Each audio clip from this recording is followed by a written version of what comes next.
RJ, no fun confetti cannons tonight. No history being made with the first ever 3-game win streak for the Kraken. It was just another rough Kraken loss to a good team. Yeah, the Kings are a good team after many years of rebuilding. They're back and they are good. And we saw the defensive structure tonight just suffocating. And I think we all kind of got that effect, especially in the Hmm. third period. I know the two of us were being a little more active on our personal Twitter accounts. Just Yeah, there was not a whole lot going on. it was really rough. Just could not hang with the Kings in the neutral zone. I know Ty talked about that a lot on Twitter. If he's here right now. But yeah, they couldn't hang with them in the neutral zone. I was bringing up the fact that they don't really have the size to match teams like the Kings up front. Right, the Kraken have a ton of size, but it is very much kind of locked on their blue line. You Mhm. got like Morgan Geeky and a couple people like that, but when you're sending out a line of Yanni Gord and Kuhlman to try to go bang bodies with like Kopitar or Quentin Byfield, who I found out was 6'5" tonight, um, it's just you know what I mean. Like it's just not gonna quite cut it for you. No, it's not. You saw the size mismatch play itself out really all game, and especially when Byfield was involved. In the third period there, remember when he was in the corner and there were two Kraken players on him, and he outmuscled both of them at the Mm-hmm. same time. It was incredible. But the Kings just they have that size, and the Kraken don't really have an answer for it. Yeah, no, not up front, and really on the back end, we've seen them struggle to use it all season. We pointed that out several times with Lauzon, especially in board battles. He could just never figure out how to leverage himself. You and I have both pointed it out several times with Alexiak. He's going to have the size Mhm. advantage on everybody, even a Quentin Byfield. Just can't, just doesn't use it for whatever reason. So that's just something that kind of killed him tonight. The other thing was just not being able to clear out in front of Grubauer in the defensive zone. Just traffic all over the place, letting guys get to the slot. It was just kind of a mess defensively tonight. It was, and against a team like the Kings, that's going to hurt you. I mean, they're one of the top teams in the league as far as just shots on goal per game. They like to throw a lot of pucks at the net, and when you have traffic there, that's going to lead to a lot of goals. And you saw that especially with I think just kind of the killer goal in this game, the Spence goal, just seeing its way through everything. That's really just a spray and pray kind of Yeah, shot on net, and it went through everything. I was gonna say when you see a wrist shot that's completely like loaded up on the blue paint of the blue line. So you're talking about like a wrist shot basically as far back as you can take one, and it just flies in that kind of easily. You know that yes, there is no way for that goaltender to see it at all. Just unfortunate and unlucky that it would get through so many moving bodies like that and without ever getting stopped. Like I don't know how I that know. happens, but Unlucky is the word there. yeah.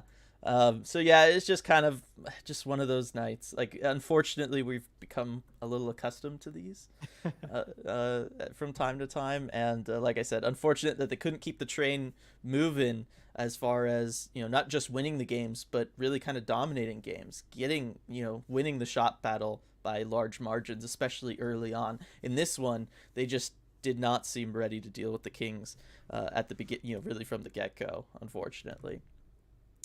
All right, moving into comments. Hunter starting us off. Hackstall is running Grubauer into the ground. The season is over. Give Drieger a shot. I have to say, RJ, I agree with Hunter here. I don't really know why we're seeing so much of Grubauer, considering where the Kraken are at standings wise. Agreed. I just think it's that contract. I think you've made that kind of financial commitment to a player. You've got to try and get him right. Uh, I think that's the thinking behind it. At this point, it just doesn't make sense to keep trotting him out there that often too. You've never really gotten the whole tandem thing going that you planned on at the start of the Mm-hmm. season, and you can. There's no more excuses. It's not like Drieger's been injured or has COVID for a while. He's ready. He's good to go. It's about time they actually kind of get that going as they planned from the start of the season, and uh, maybe even a little Joey Daccord in the mix. He's been fantastic down in Charlotte. Mm-hmm. There's no roster size limit during after the trade deadline, so it's not like you're having to put someone on waivers to bring him up. I'd try and get more goalies in the mix. Yeah, I don't understand it. We talked about it pre-trade deadline. Maybe get Drieger in let him show his stuff, see if a goaltender needy team wants him. There wasn't really an active goaltender market at the trade deadline the way I think a lot of people thought there would be. But Oh, you know where there is always one? In the off season. So always. why not let him show his stuff now, especially because, as you said, you've given Grubauer the contract. He's here to stay. You're not moving him. And Decord, you need to move one of Drieger or Decord next year. It makes sense to keep Decord. Go ahead, show Drieger off the rest of this season. These, you know, few, what, like 15, 18 games you got left, 17 games you got left. Like, you might as well let him show his stuff and, you know, make it easier to move him in the off season. Exactly. He doesn't even have to play all that well. Look at Lausanne and that trade. You know, the trade showcase can be remarkably effective. Right. He's got a very reasonable, you know, cap hit for a goaltender who can come in and handle 40 games if you need him to. You know what I mean? Like, Yep. he'd be an attractive ad for a lot of teams. So, but they have to see him. They're not gonna like want to go back and look at Florida tape. And the limited tape you've given him here behind this team hasn't been great either. So you want to try to, you know, get as much good recent stuff going as possible. The back-to-back Uggs, RJ. Here we are. Everybody getting them in early. Lindsay, no franchise history tonight. My prediction: the Kraken won't win 3 in a row this season. A little sad winky face. I like that. I probably agree. Yeah, at this point, yeah, and I did think the Kraken going into this game, I thought they were going to win tonight. I thought this was going to be the first 3-game in a row win streak, but I just hard to see where that comes now, just given their inability to do it. Yeah, it's just one of those things. It just might be a little bit too much for him, unfortunately, Yeah. to muster that up for 3 games in a row. Tyler bringing the there. Unfortunately, you're back at that, Tyler. Sorry, bud. Scott Hunter, exactly. All right, so get some more agreement on the Drieger front there. Brian, hey, for all you East Coasters, thanks for staying up so late with us. This got to be rough, especially after a game like that. That is dedication. You guys are awesome, as I see Brian and Medeiros here. And anybody else who's on the East Coast. That's really awesome. Brian, the season is over. Bring up Joey Decord and give him a shot. Package Drieger plus picks and go after your target. So again, everybody seems to be on the same page at this point. Yeah. Reading ID, I switched over to the Battle of Alberta during intermission and was pretty damn tempted not to switch back. The vibe just could not be more opposite. I Completely. 1000% agree with you. Like, understand where you're coming from there, Reading ID. And I don't think many people would blame you had you not switched back either. Medeiros, I want better for Grubauer. He tried his best tonight. That is true. This was one of those nights where Grubauer showed up. The D in front of him did not. Agreed. And he deserved better given the effort. You really can't pin those goals on him. I just hung out to dry on pretty much every single one of them. Yeah. It's amazing how little he could do on some of those. Yeah, it was basically what? A bad clear turnover in your own zone, setting up a redirect. And then you have the Kopitar goal, which was like a total blown coverage play. You just let Kopitar walk right in on you like that. And then the Spence goal that we talked about, which was kind of fluky, kind of why can he not see anything? You know, D's not cleared, body's out. Like, it's just kind of a mess. Yeah. And I like his attempt to poke check that off of Kopitar on the second goal. Mm-hmm. Almost got it. He read that well. A lesser player than Kopitar, Yeah, exactly. that works. It's just you're going against, you know, like a top 10 player in the league. Just unfortunate. Scott agreeing with Brian's take up there. Medeiros, yay, geeky goal, though. That is true. We did get a Morgan geeky goal. That's always fun. Coming in late, making us, you know, have to make some last-minute adjustments to all the graphics and everything there. But I will take it if it means we get geeky on the board. Oh, yeah. Still worth it. And good to see him get rewarded for going to the front of the net. Exactly. Lindsay, well, hopefully this means we're saving our wins for Vegas next week so we can ruin their playoff hopes. Oh, I really, really hope so, because I would love to see Vegas miss the playoffs this year. I think that would be a lot of fun for us coming in, and if that's all we can do in our inaugural season is kind of drag them down a little bit, I would take that. And those should be some interesting games, because Vegas is in a rough spot right now. They are. I mean, they had a great comeback win today. It helped them out a lot. That was, people were referring to that game as a must win. But I'm really excited for those two coming up next week because for the first time, really in franchise history, the Kraken are in a position to take away points from another team. Not just that they want. Obviously, you want points to start the season, but that they need. If the Kraken somehow get all 4 of those points and leave Vegas with nothing, I mean, that just about knocks them out. Yeah. Going forward, given how the numbers work out. So this is the real chance for the start of their first rivalry. If things go the Kraken's way, Vegas needs those points. Yep. And knock on wood, all things go according to plan. This Monday's deep dive gonna be a lot of Vegas talk. Oh yeah, I think you guys are gonna like it. Just a little bit there. I thought you were gonna quickly say when you talked about helping them out Vegas earlier. I thought you were gonna mention how you helped Vegas out earlier, RJ. Let's not talk about that. With your jinxing text messages.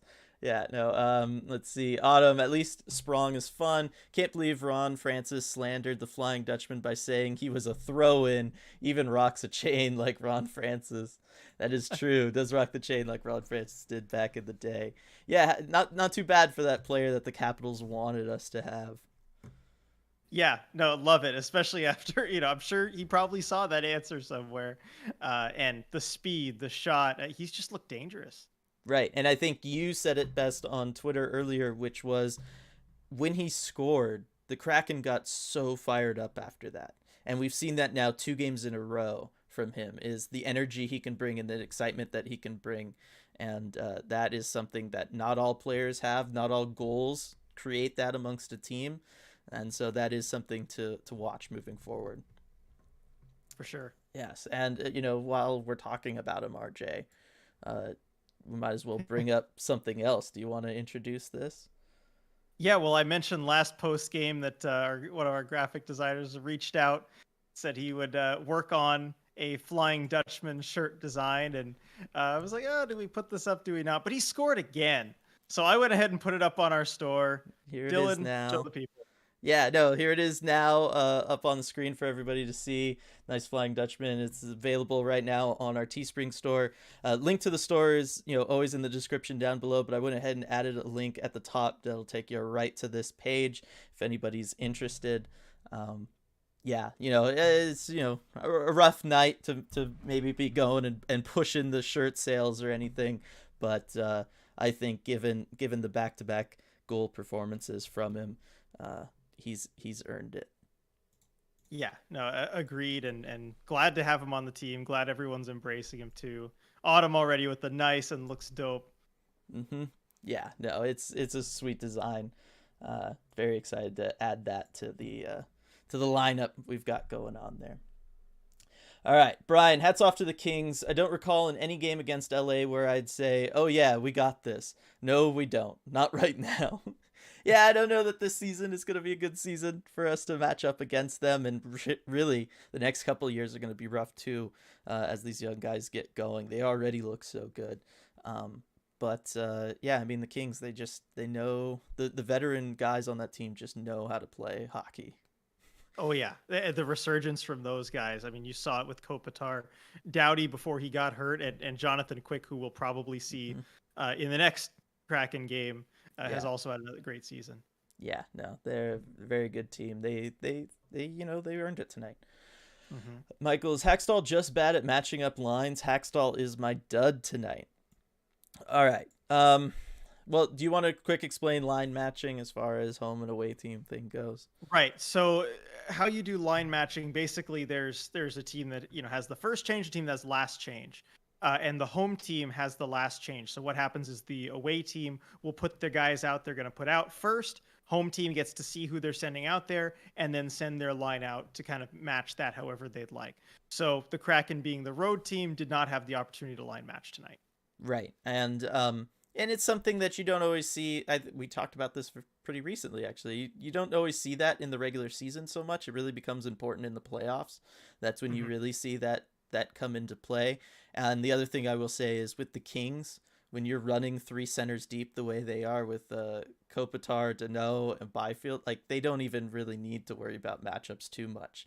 Or it means you can just play perfect matchups all night long, with what you've got going on, and that's very much what they did tonight.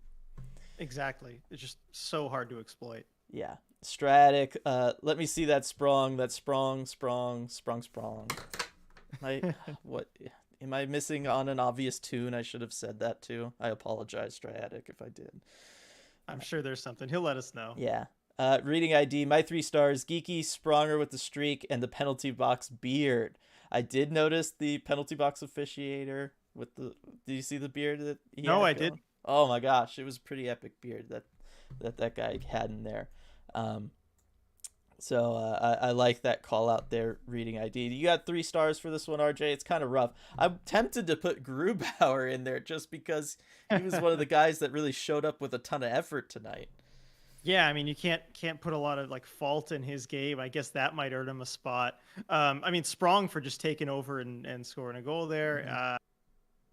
I thought Yanni Gord played well for some stretches. Yeah, I was gonna say, well, shout out to Victor Rask, my boy.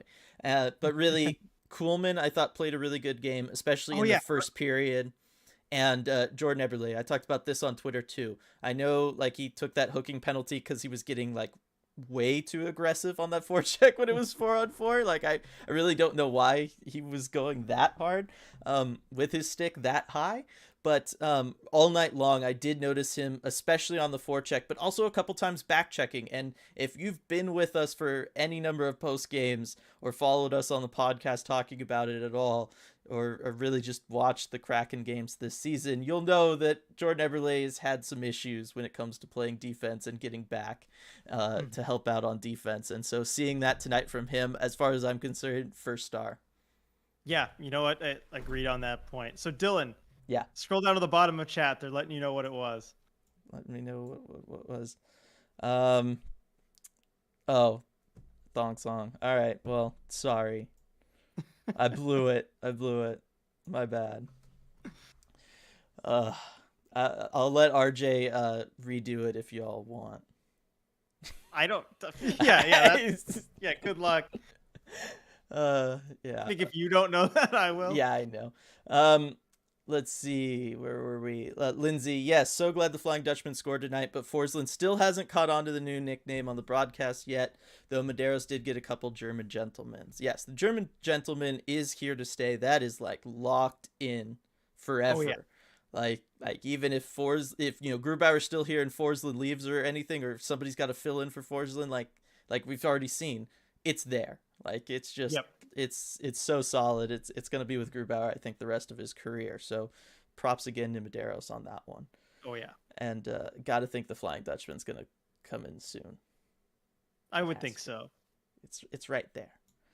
I was going to say, when the road trip's over, RJ, and you can run into Forsland again at like morning skates and stuff, maybe just like casually like, oh no, I happened to drop my phone on this open tweet on your lap. Oh.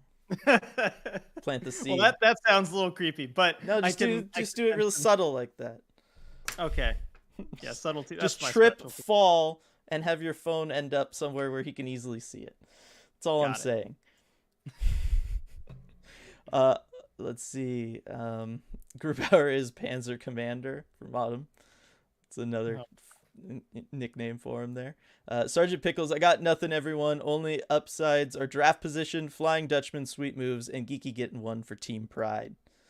That is true.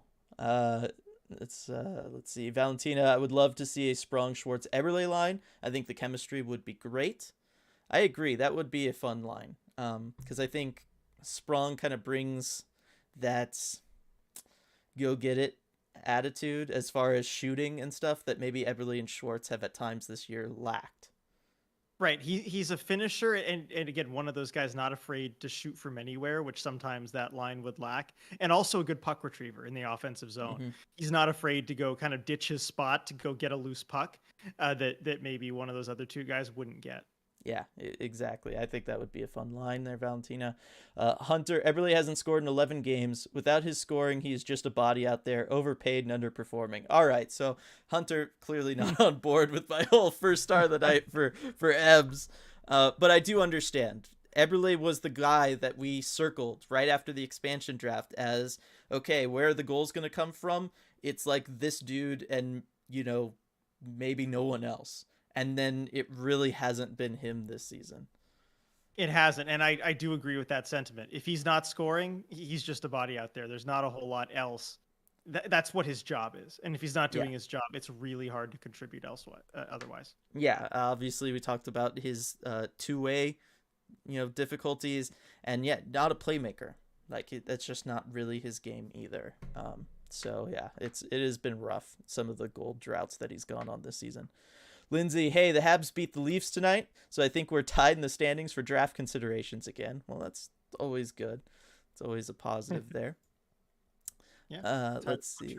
Yeah, Ty, I was just going to complain about Ebbs. All right, so everybody got their complaining in before I sang his praises. Should be make for interesting comments later on here.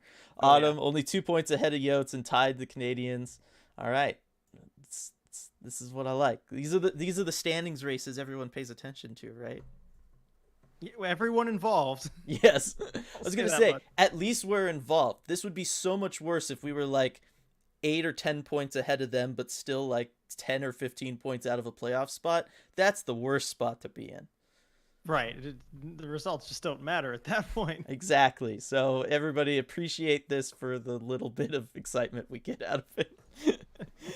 Stratic, I really wanted to win for these guys. 3 in a row would have been great, even just once this season. We did keep the Kings under 28 shots, so a team ID performance, I guess. I mean, yeah, we did it. We went.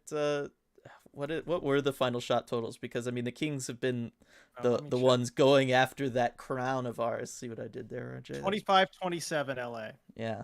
All right. Although score effects. Yeah, not those. All shots are not created equal. That's for sure. Lindsay, the Battle of Alberta went full Dolly Parton with the score tonight, working 9-5. Love that. That was awesome, Lindsay. It's a good one. And I'm looking because I wasn't too in on it. Flames. All right, I guess that's unsurprising. Yep. Ty, what do you change up for Monday? So this is an interesting question, RJ. So we saw the result tonight, kind of similar to what we saw against the Kings earlier in the season. Like I said, the main problems are they're bigger and more physical than you. They're deeper than you center wise as far as being able to not just line match and stuff, but just kind of take advantage of what their groups can do against yours. And, I mean, we got their backup goaltender tonight even. Yeah, that's true. I think, Peterson definitely the weaker of the two, but you look that Kraken didn't really test him. No. So, and that's one of the reasons I was feeling so optimistic too about the Kraken's chances tonight, is I figured that's a good matchup. That's an advantageous spot, but they just didn't test them at all. Just finding ways to get more pucks to the net and guys in front. I think kind of pick up where you left off. The geeky goal showed you what you need to be doing. Mm-hmm. Exactly. And, Ty, you asked this question. I'm pretty sure it was you that brought it up on Twitter, looking at the heat chart for the shot attempts and how similar this was to the last game, where the Kings were all grouped in right around where the Kraken's crease was, and the Kraken were kind of shooting from everywhere. And the point that I brought up compared to that Arizona game was, well, the volume is not there this time, right? And that's what I think the Kraken need to change. It's clear that they've moved to this style of, hey, we want to just try to get pucks on net, and we're going to try to shoot from wherever we're at, and we're going to try to give some different looks in the offensive zone at different times. But that only works if you are getting those shots off. And tonight, they really weren't. They were kind of entering the zone, and then they were losing the puck. And that was just kind of what the night became very early on for them. And so I think if I change anything, it's just enter the zone, throw puck on net, and instead of dump and chase, which Donato was talking about they needed to try to do during his first intermission interview, and I was just like, no, you don't. You're not going to win that race against this Kings team. No, instead of dump and chase, I want you to enter the zone, shoot kind of from that pseudo point area, but just keep shots low and have everybody else on your line rush to the net for whatever rebound's going to be there. That, I think, is your best option against this Kings team. Create that chaos up front, just kind of like with the geeky goal, and work from there and try to throw them off their game and limit their ability to get back at you with speed, because that really killed the Kraken tonight too. It did. Yeah, it really did. Those counterattacks, just so hard to deal with. Mm-hmm. So that's what we would change, Ty. I like that question though. Valentina, Ebs One can't. more, Go sorry for it. to like No, cut go you for off. it. One more thing though, to mind with the difference in goaltending for next game. Assuming it is Jonathan Quick, he is very aggressive coming out of his net, Hmm.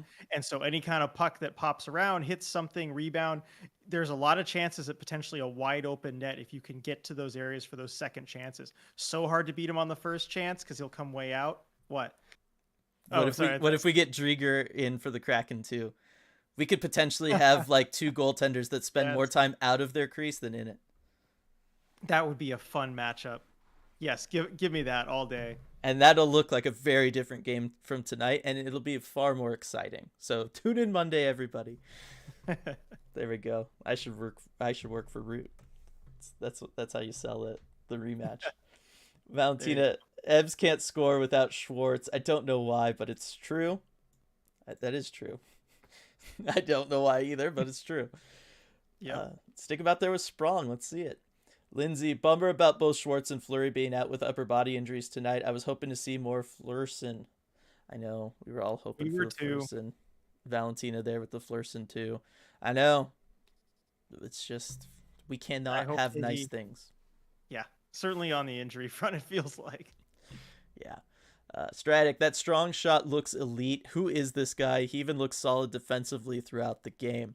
Yeah, he's looked solid defensively through both games, and I think that's really the thing that has been the missing piece in a lot of ways for him. Kind of that effort on the forecheck, and as you said, leaving his spot to go retrieve pucks, his puck retrieval and everything. That and his defense has really been what's held him back throughout his NHL career.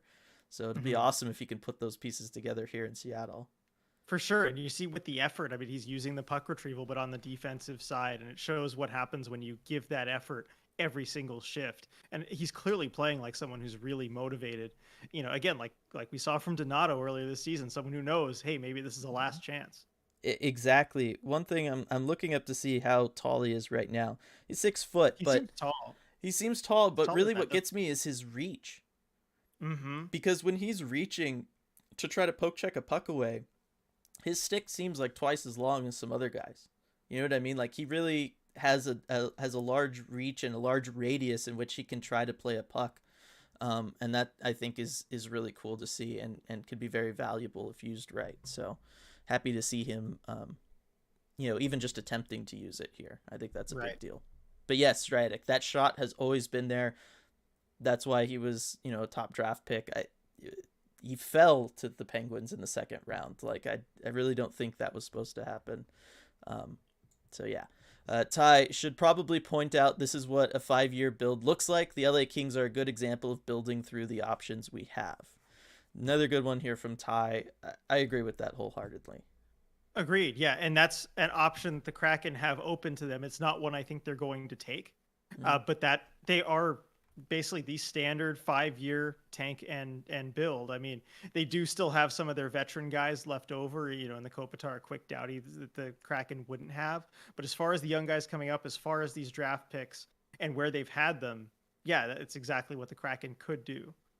Mm-hmm. Well, I was gonna say it's very much one of the options that we had talked about and wanted for them during our many Ron the Builder segments, Hmm. and but I think what the Kraken are going to do is really what the Kings did this last offseason, which was okay, we've got the older veteran guys that can still play. They haven't aged out yet, which the Kraken have some of those players.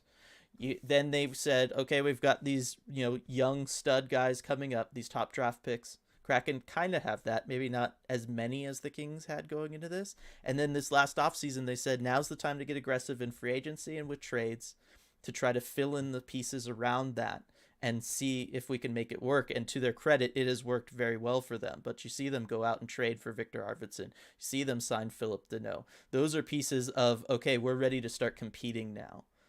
And I think that's what the Kraken are going to do. We're going to see them make a trade or two. We're going to see them make a big free agent signing or two. Not to like completely reshape the roster or anything, but to supplement the guys that are getting older and to help cushion bringing in the Matty Beniers and the Riker Evans of the prospect pool, just so that they're not thrown into having to be, Matty Beniers isn't thrown into having to be second line center, his first year in the league kind of thing, just like they did with Byfield in LA. Yeah, I think that's a great comparison. All right. Autumn, I'll wager the Kraken will lose 5 in a row the rest of the season. 5+ in a row the rest of the season. I don't want that, Autumn. Yeah, we don't want that. I also wouldn't take that bet. Exactly. Autumn, I hope Grubauer turns it around next season and appreciate him as the Panzer commander, but I have no faith he returns to form till next year. I agree. At this point, it's a lost cause. I think, it's one of those things where as the season goes on, you accumulate lots of little nicks and bruises and all that kind of stuff. And this is the type of year where when you're so far out of a playoff spot, as we're seeing teams starting to get eliminated from the playoffs now, that's where guys are going to kind of maybe not push it as far night in, night out, because you don't want to turn something small into something big right before the off season. It could linger into next season. Then it ruins any sort of off season plans you have, all that kind of stuff. If you're an upcoming free agent or something, that'll greatly affect how that all plays out for you. And so I think Grubauer's kind of in that boat too.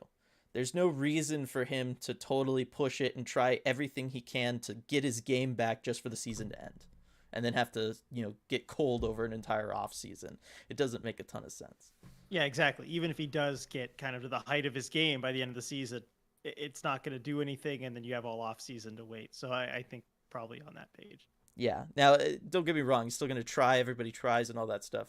And he'll probably work on really trying to figure out certain things. But this is the time where it's more like, let's break it down back to basics and work on the small things rather than trying the big drastic changes, looking to find it. Yeah. Lindsay, I bet they'll win a few with Matty Beniers in the lineup. Can't wait to watch him in Dallas. That game will be interesting depending on Dallas' wild card position.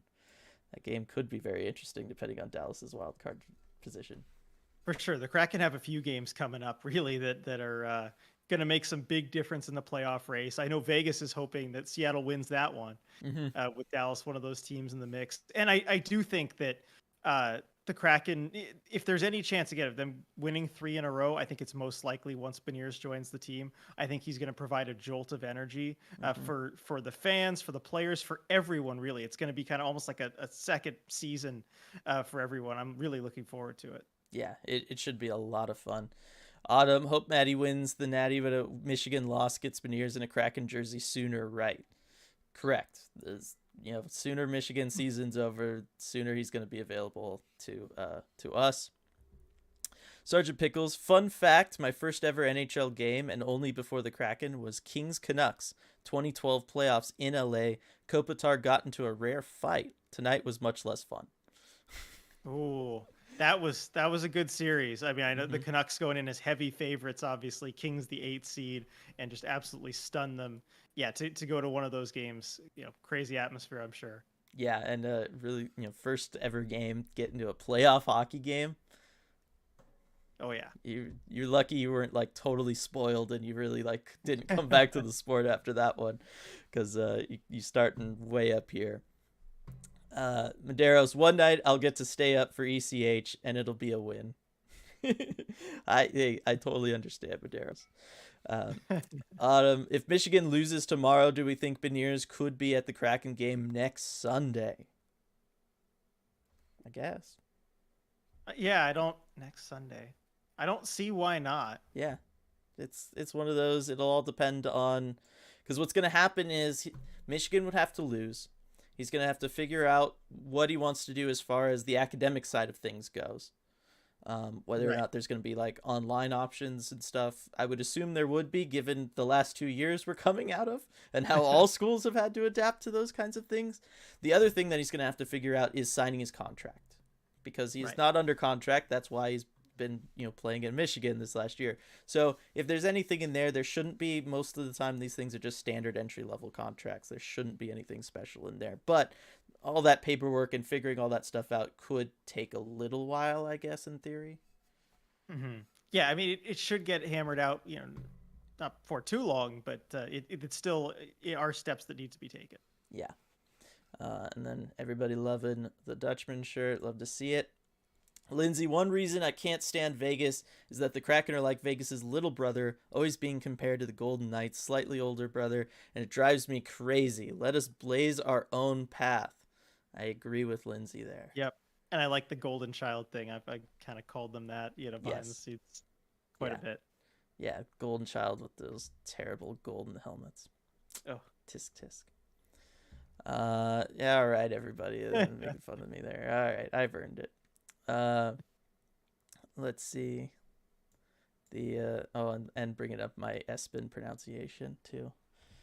Wow. I researched the history Harsh. of when that was, when they called it Espen and all that stuff, and basically you have Mean Girls to blame because they're the ones who did it with a joke in Mean Girls, and it pissed off some Espen execs, and so they switched it from ESPN to Espen briefly, and it just so happened that in that brief time was when my young impressionable brain was watching, so I blame Mean Girls. Valentina, I'm such a Deneau fan. I thought I would be happy whichever Phil team won. I was wrong. Yeah, I mean, I love Deneau too. I mean, all offseason, remember RJ? I was like, Yeah. Kraken, decide him. Kraken, decide him. Let's do it. It didn't necessarily fit in with anything they were doing, but I was like, they needed to sign him. Yeah, no, absolutely. Hey, it fit in with what they were doing about as well as any of the other moves they made did. Yeah. But yeah, you were on that for sure, and you were right. Yeah. And oh my gosh, assuming the Kings make the playoffs, can you imagine this team in the playoffs? It's gonna be scary. Oh, with Deneau, yeah. It's gonna be scary. Aaron, I don't ask much in life, but is 1 3-game winning streak too much to hope for? I don't think it's too much to hope for, Aaron. But... No, I think that's, as far as greed goes, that's pretty low. Yeah, or at least it should be. But with this team, Sprung now tied with Donskoy. Lol, yikes! Oh, I didn't even think of that. Yeah, someone tweeted that in the middle of the game, and I was just like, yeah, that's rough. That's really rough. Let's see. Lindsay, while RJ is subtly nudging Forsland to get the Flying Dutchman to catch on, can you also bug Root Sports about getting a shot counter on their score bug next season? Oh, I've been doing that. That one has already been happening. I was gonna say that one. It's gonna get so much worse when I get up there, RJ. Oh yeah, I'm sure. Yeah, Dylan will pile on too. He's more persuasive. He might actually get something. I'm just gonna go up to everybody. Forsland, JT, listen for 1 second, okay? You guys are great. You guys are great. But you know what would make this broadcast? You want more people listening to you? Get that shot counter on there. I'm going to talk to Piper Shaw. I'm going to talk to Jen. I'm going to talk to everybody about this. They're the people who make those decisions, right? Yeah, clearly. I mean, they're the faces we see. Together in a room. Yeah. They're the faces we see. That means they're the most important people there. That's how that works. Make sure to say that to them too. Yeah. As long as you sandwich it between, hey, you do great work, and you end it with, you totally deserve a raise, you're in good shape. Lindsay, you guys following March Madness? I'm rooting for St. Peter's now that the Zags and Kraken are out of the underdog story. All right. I vaguely follow March Madness every year. What about you, RJ? Same. I vaguely follow it every year. I mean, my alma mater got out in the very first game against Miami, so USC is out. I usually follow it a little bit more closely if they make it a little further, but not to be this year. But yeah, like what a underdog story with the Peacocks, and on what was it, National Peacock Day, the last game. That was awesome. Yeah, I will say 2 things. One, I had a traumatic experience as a child with peacocks, so that wasn't all great for me dealing with all that. The other thing I'm going to say that might piss some people off in here is I hate Gonzaga because I went to LMU and we were in the conference with Gonzaga, and we will never make the tournament because of Gonzaga. I will never get to see my school be in this tournament because of Gonzaga. I know. But it's, can you blame me? Let's see. Yeah, say the go Peacocks. They're overrated. Valentina, yeah, the lack of shots on goal counter was especially killing me tonight. At one point I looked up because I thought it was shots on goal. I literally yelled that I didn't care about this. About hits, yeah. About hits, yes. I know. It's frustrating. I love when they bring up that stuff. Like I get that you want to cycle through multiple things, but you can do that while leaving the shots on goal there for most of the time, and then just the 5 or 10% other time cycle through that other stuff. Yep. They have it done perfectly though at the actual Kraken home games. They have, well, obviously they have the shot counter up there all the time, but they also have like the Amazon live stats. It's great. They do that perfectly. Yeah. Scott, as time goes by, I'm starting to feel better about Geeky over Jake Bean. What about you, RJ? Yeah, I feel good about it. I haven't watched a ton of Jake Bean this year. Seems like he's playing a lot, not doing, all that great with all the ice time. Hmm. But certainly given positional scarcity and everything, it's Bean certainly hasn't like run away with it. I think you kind of take your pick based on what you need, and I think Geeky's the better fit. I was gonna say it's been far closer than the vast majority of people thought it would be, and that's Yes. enough. Scott, sweepstakes, right? Cooley, Savoy. Oh yeah, we're coming. That's what we're looking at. Barbara, good morning from the Netherlands. Apparently, I switched off my alarm. Ooh, sorry. If I'm reading the vibe correctly here, watching the highlights will be enough. Yes. Yep. Sorry, but yeah, that's the way it is. Joshua agreeing there. Ty, I'm calling those not clearly in the core plank walkers. These are the dudes that are fighting for NHL ice time, and I've been impressed by a few so far. Loving the hits out of Borgie tonight. Yeah, what have you thought of Borg in the last couple of games? Now he's gotten some more ice time. I mean, I think he's starting to get into a rhythm a little bit. I like the physicality, down low in the defensive zone along the boards. I didn't like the fit with Pouliot as a D pair at Mm-hmm. all. And I know they should technically complement each other given their styles of game, but the chemistry was not there. I thought it didn't work out very well. And so he was kind of in a tough position there. Yeah, I was gonna say it felt kind of like what it was, which was a relationship born out of necessity, and and Exactly. that's what it was tonight, unfortunately. I'm liking the plank walkers thing though. Ty, Yeah, that's a good that term. is fun. Tyler, most of the great teams have two top draft picks from back-to-back years. Examples: Marner Matthews, Crosby Malkin. If we can draft another top forward to pair with Beniers, I like the team's future to build around.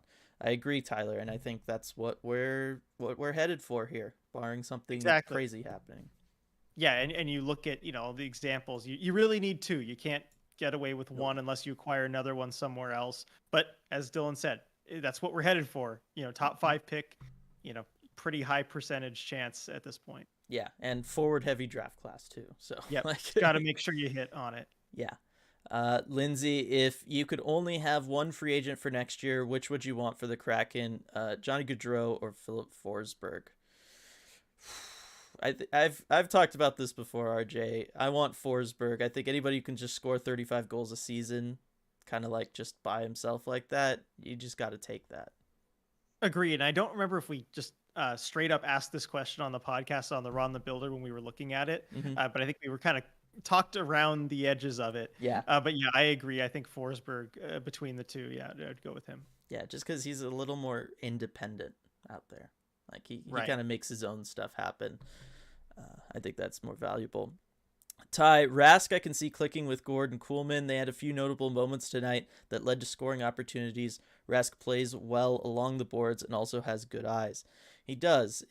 He's had kind of a weird career where at times he's looked really really good and like he can play potentially even on a top 6 wing spot like he did tonight. And then other times where all of that just seems to disappear for some reason. And I don't really know why, but I've always really liked his size skill combination. I've always believed in it. Exactly. And he's someone you've been talking about, back to last summer. And I like his fit on that line too. I think you kind of need a bigger body working some stuff out by the boards. Gord can do that too, but maybe it frees him up to do some other things. Yeah, agreed. And if anybody didn't see my tweet on Twitter, like tell me he did not look like Brandon Tanev out there. He Anytime they did. That did close picture was ups, perfect. he looked exactly like him. I even got one of the comments was from an account that was literally titled "Victor Rask is the fourth Tanev." Like apparently this is a thing that I stumbled Okay. into, but let's Wow. go. I'll take it. Reading ID. Okay, that Mean Girls Espen history is hilarious. I rescind my teasing. Thank you, Reading ID. And Joshua Dillon blaming Mean Girls for the Espen thing and admitting to everyone that you use Mean Girls as your educational barometer doesn't make it better, my friend. All right, so conflicting theories here. Teasing rescinded. More teasing piled on. Yes. Oh, let's see. Valentina, thanks for toughing it out after roofing Dylan. We need this therapy. No worries. I will say I didn't do the heaviest of lifting. That was my father when it came to everything. but I did have the most important job of handling the big janky cart thing that we're using to get all the shingles up to the second story. I saw that. It is, it is janky. Really, Engineering. it doesn't do it justice. Let's see. Counterpoint. Let's normalize sports media acknowledging Mean Girls as a cultural icon. Lol. Reading ID. Yeah, I mean every other part of life acknowledges Mean Girls as a cultural icon. Why shouldn't sports? That's all I'm saying. Lindsay Gonzaga, Dylan, not Gonzaga. I made that mistake for a while too, but if you're gonna live in Washington, you got to learn it or else be ridiculed by the locals at work. Well, I'm not living in Washington, and I went to a rival school, so I'm gonna say it however I want to. I'm gonna say you're gonna do that on purpose. Yeah, I was gonna say all you did was reinforce that I should be saying Gonzaga. Hunter, what time is Maddie B playing tomorrow? It's a good question. Oh, that's a good question. I was gonna say, you want to look that one up really quick? I'm gonna look that up. Yeah, here, hold it down for me. Yeah. Ty, too many things to point out about Coolman tonight. Lol, that stick lift that saved a goal early on stands out in my mind. That could easily end up being his biggest highlight of the year. And I don't mean to say oh, his offensive ones or anything aren't great, but just as far as making such a solid hockey play that is so impactful during a game, and it's one of those plays that makes a big difference in a game but no one really remembers. That play was fantastic from Coolman. It was, and that's the kind of thing the Kraken have struggled with so much this season. Like, I had to even tweet about it just because it's one of those things that normally would lead to a goal against or a high danger chance. And Coolman, he wasn't even in a great spot to go track the guy down, but he got there fast enough and made the play happen. So that was really impressive. By the way, Beniers and Michigan play, I believe, at 3:30 Pacific time. Awesome. Yeah, it says 6:30 on the Michigan hockey Twitter, and they're on the East. So, all right. Awesome. Excited to see that. Let's see. Stratic. Espen is 2 fewer syllables than ESPN, and Dylan reads all our little comments, so let's let him save his voice a little. It's efficient. That is true. That was the other thing that I figured out through all my research was I realized the local radio people here, whenever they do their outs, they say Espen. And I think it's because it's quicker. If they're up against the time crunch of having to do the hard out for the commercial at the end of the hour or whatever, they will say Espen. But when they're talking about when I started at ESPN, they'll say it then. But whenever they're doing you're listening to 710 ESPN radio or you're listening to 710 Espen radio, they'll interchange it there a lot. So I think there is something to that Striatic. Hunter, what contract would you give Forsberg? So we talked about this a little bit, RJ. You're probably going to have to give him max term, so 7 years. And we both kind of talked about realistically around that 9 million mark a year. Yep, that's 9 is as high as I would go. I think you said you would go up to 9.5, maybe a little higher than me. But that's probably what it's going to take. Because that's if Forsberg takes anything less than 9, it means he's staying in Nashville. Yes, and he's getting that 8th year that they can give him. Stratic, Forsberg has an incredibly stylish mustache. Goudreau does not. Obviously, we want Forsberg. Exactly. Medeiros, LMAO, Victor Rask is the 4th Tanev change tonight. Yeah, it was good. Tyler, what are your favorite free agents besides Forsberg and Gaudreau? As much as I'd love for either of them, what other options are there that would be cheaper than the 8+ mil they're looking for? All right. Well, a lot of them have been coming off the board recently. I was going to say Tomas Hertl. Yeah, exactly. Hertl was the big one that came off the board. And then there's a lot of defensive guys, but I don't feel that the Kraken need to go after Klingberg or something. No, I'd rather them avoid some of the big fish on defense in the free agent market. It's tough because, as we mentioned in that, in our podcast, you want to avoid that middle class of free agents. That's where you really get into trouble. And I think Forsberg and Gaudreau kind of stand head and shoulders above the rest. I think there are going to be some good, more depth options that we'll kind of get into later. And we're going to do a very deep dive on that when the time comes, as we get to the off season. But names off the top of my head, I don't know. Do you have anyone, Dylan? I feel like you might be looking that up. I was looking it up. And the thing that's frustrating about it is they're either older players that are kind of at the top, which doesn't really suit the Kraken's timeline at all. So I don't know that they're going to be targets, or they're centers. They're more like depth centermen, and again, that's kind of the one thing the Kraken really don't need as you bring in Beniers. I'd love to say like they should go after a Vincent Trocheck, but I don't know really how he fits into the Kraken. You know what I mean? But I think he's going to be like a steal for whatever team gets him in free agency this year. Right. I mean, although, if you think you can get him at a good number, do you just kind of sort it out later? I mean, McCann's Yeah, been playing wing recently. We know he can do it. I don't like him there as You much were though. looking into. I don't either. Believe me, I don't either. But I don't know. It's just hard to say no, especially given the position the Kraken are in, to bringing in a talented player at a good number. What would you say about bringing in Andre Palat? Ooh, I mean, I interesting. know he's older, so but whatever. But like, he'd still bring in good veteran leadership. He's been there, done that, as far as winning cups and everything. Got the relationship with Yanni Gord, but You know, yeah, go for it. if you can keep the term down, Hmm. that's the biggest question. But if you can keep the term down, I think there's enough there, as you mentioned. Yeah, I think that there's some fun stuff there. Let's see. Where were we now? Reading ID, right? Yeah. Okay. Yes, we were all talking about Rask as a Tanev tonight. He was so soft spoken in his interview, though. All right, so more of a Tanev in looks than anything. Scott, sensitive question, but would you take a flyer on Jake for Tannen if he gets his legal issues sorted out? I think that's going to be a big if when it comes Yeah, to the that sounds legal like a big issues if there, for him. because Yeah. it is significant, and certainly the speed at which it moves in Canada and stuff, that it doesn't, it's not going to get sorted out quickly. That said, I still don't know that I would take a flyer on him.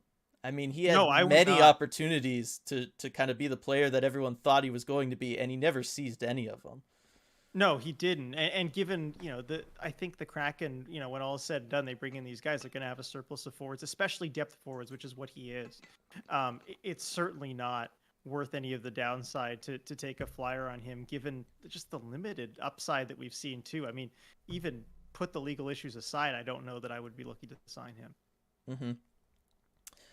Joshua Dylan Gonzaga isn't the leaves of the NCAA basketball lull, but I too went to a rival school that had to play them every year, so I feel your pain. Yes, you totally feel my pain. So why are you standing up for them? And Joshua also almost went there for law school, but couldn't bring myself to do it. Had to go out to Mass instead. Yeah, I feel you. I understand. It would be hard to go to a rival school. Somehow my grandfather went to UCLA and then went to USC for his master's. I don't know. I mean, I know that was like close to 70 years ago, or no, A no, long time ago. 60 years ago. But still, I just can't reconcile that in my brain at all. Hmm. Yeah, Medeiros agrees no on JV. Let's see. Stratic. I want Francis to chase Zadorov after passing on him in the expansion draft. Just start stockpiling massive D-men. I think it's too late for that. I don't think Calgary's going to want to get rid of him. He's done so well this season. I think that the time for that was last summer. Yeah, but what if at like, the GM meetings, RJ, Ron Francis goes in there and just starts talking up Triv Living and and somehow does one of those weird like, Eric Cartman workaround things where it's like, if you want to keep Zadorov, you got to pay us to not take him in the upcoming expansion draft kind of things. But because he's already layered this conversation like 20 layers deep, he falls for it. Interesting. You know what? Hey, if he can pull that one off, and hey, we know that he's been able to convince Brad Treliving of things before, That's what I'm given saying. the Yarn Croak deal that I asked him about. He seemed pretty satisfied with himself on that one, so maybe he just goes one more layer of difficulty there. He was planting the first seeds there. It's all about getting that strong foundation built early, RJ. Ty, I grew up in Spokane. Okay, now is it Spokane or Spokane? Okay, that one's pretty I pretty know. easy. Go Zags, but I Go went Zogs, go you mean? Zogs. Whatever. Even when it's written like that, how do you not No, say I know, Zags? Come on. I know, I know. I went to SDSU, so maybe not. Yeah, see, all these people get it. Lindsay, all right, same opponent, same late start, different day. See you guys again on Monday. Good night. Yes. Good night, Lindsay. Thanks everybody for staying with us through. We're almost at the hour here. Go ahead and do last call. These 7:30 starts. 2 a.m. on the east. We're past 2 a.m. on the East Coast. No, Can you believe no. this? Joshua, aren't you on the East Coast too? Go to bed. It's past your bedtime. You're an adult, but it's past anybody's reasonable expectation to have to stay up. Medeiros, get out of here. It's for your own good. You'll all thank me in the morning. telling everyone to go home. I know. No, it's I get it. I hate these 7:30 starts. They're I too. brutal, brutal, brutal. I mean, have you ever stayed up, RJ, because you've had, like an 18 game parlay in college football, and you've had to stay up for the Hawaii game? Because that's basically what the East Coasters are having to do. I cannot say that situation has ever happened to me, literally, but I have stayed up for the Hawaii game before, though. Right. It's not See, fun. it's I really not fun. fun. Game ends. It's really not fun. So that's why I'm saying that, everybody. I'm just kidding anyway. I love having you all here. Let me have this one night. I know. I will. No, and tomorrow's the weekend, so it's all fine. It's Sunday. Yeah. It's if you're gonna do it, this is the night to do it. But yeah, it's seriously, you guys are real troopers for sticking with us. I really appreciate it. Ty, 25 years ago, the most epic hockey brawl between iconic rivals. Also, Kingdom went down today. Yes, got lots of both of those on the Twitter timeline today. Some fun stuff. Yep, they think they even showed the implosion footage on the Root broadcast. That they did. Let's see. Scott, would Gru be offended if we pulled the goalie at the puck drop? Hey, it's 2 a.m. All right, so another 2 a.m. squad member here. Yeah, Gru might be a little offended. Unless you put him in skater gear and let him go out there and be the sixth man. Yep, just quickly transition him out of that. He won't miss a shift. It's worth a shot.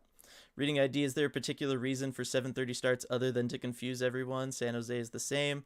Traffic is the excuse that they give, which I'll buy in San Jose. In LA, there's traffic until at least 11:30, so I don't get it. Yeah, it doesn't do anything. And on a weekend today, it's a Saturday. I know. Like what's changing? This game should be starting at 5. Yeah, exactly. And in LA, come on, the fans don't get there till the second period anyway. Whenever the game is. Right.